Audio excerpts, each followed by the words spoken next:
Il Bacchiglione non sta bene a dirlo. È Legambiente che si appresta ad avviare la seconda campagna Operazione Fiumi, realizzata in collaborazione con ARPAV, un progetto che mira a fotografare lo stato dei fiumi veneti.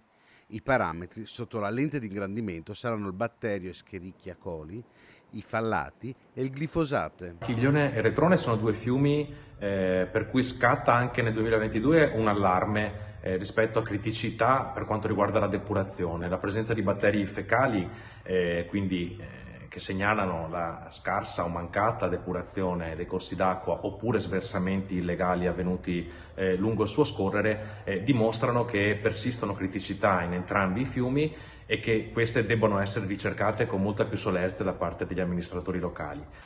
Una campagna anche di sensibilizzazione che coprirà tutto il Veneto. Questa campagna è stata possibile realizzarla grazie al contributo di oltre 50 giovani volontari che hanno partecipato ad un percorso di formazione sia teorico che sul campo e ci hanno aiutato nelle attività di monitoraggio e campionamento durante il mese di maggio.